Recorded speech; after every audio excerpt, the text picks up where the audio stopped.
का खड्ड्यामुळे मृत्यूमुखी पडलेल्या बांधवांच्या परिवाराचे विकास हे संपूर्ण सभागृहातील सभा घ्या. आज जो काही पण त्यांना मदत केली आर्थिक मदत मृत्यूमुखी पडलेल्या परिवार त्याबद्दल बऱ्याच लोकांना सुरुवातीला आवाज उठवला, एवढे दिले पाहिजे तेवढे दिले पाहिजे. मला तर असं वाटतं मॅडम 10 आणि 15 आणि 20 लाख रुपये त्यांना द्या, परंतु यांना जे जबाबदार आहेत ते त्यांच्याकडे वसूल करून त्यांना दिले पाहिजे.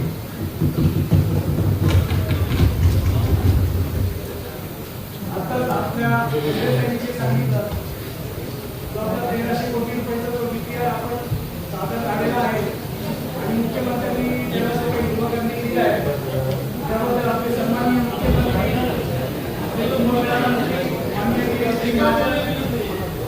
यांचे खरंतर आभार व्यक्त करतो. मुख्यमंत्री आणि गिरीश भाऊंचा आपण आभार मानलेच पाहिजे, परंतु सन्माननीय महापौर उपमहापौर आयुक्त मॅडम तुमचेही या निधीसाठी तुम्ही जे काही प्रयत्न केले असतील त्याबद्दल तुमचे हार्दिक अभिनंदन सर्व सभागृहातर्फे झालं पाहिजे असं मला वाटतं.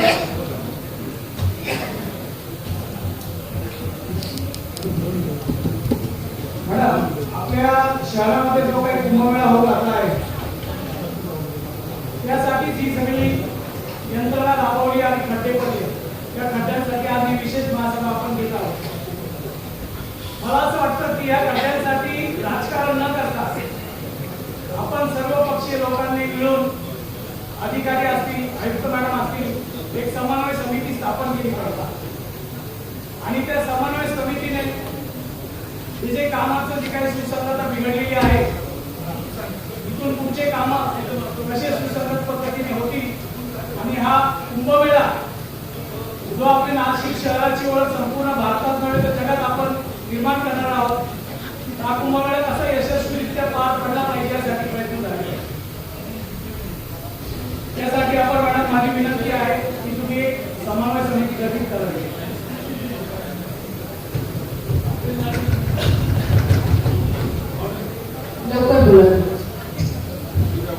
मॅडम मी मागच्या हप्त्यामध्ये मागच्या हप्त्यामध्ये साहेबांकडे गेलो की साहेब आमचा प्रभाग 21 मध्ये म्हणून काय येत नाही. त्यांनी भांबरे साहेबांना बोलवलं तर असं कळलं की त्यांच्याकडे टेंडर ओपन झालेलं नव्हतं. तर भांबरे साहेबांना विचारलं साहेब काय प्रॉब्लेम आहे, का टेंडर ओपन झालं नाही, त्या प्रॉब्लेमचं टेंडर ओपन झालं.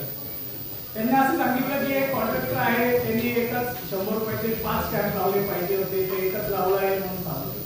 अहो ठेकेदाराचे कागद हो, तुम्ही त्या एका ठेकेदारासाठी सर्व प्रभागाला वेटीस धरले का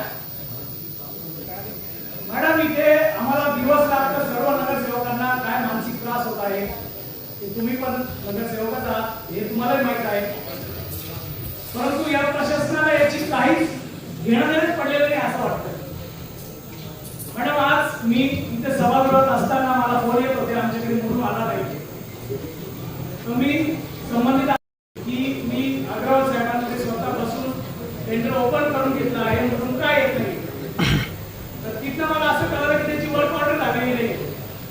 आता मला सांगा मॅडम, प्रभाग क्रमांक 21 साठी आपण 75 लाख रुपयाचा ठेकेदार ठेवला आहे. 75 लाख रुपये आपल्याला अदा करणार आहोत. आता त्याचं जर ऑगस्ट महिन्याच्या 10 तारखेपर्यंत 8 तारखेपर्यंत जर वर्क ऑर्डर झालेली नसेल तर आपण नक्की पैसे आणि काम करून घ्यावे लागतात. आम्ही तीच जगतात सुद्धा नव्हतो मॅडम, कारण सप्लाय करता कंपल्शन केलेलं आपण एवढं कॉन्टॅक्ट करणं आणि प्रभागात काम पण चालू केले.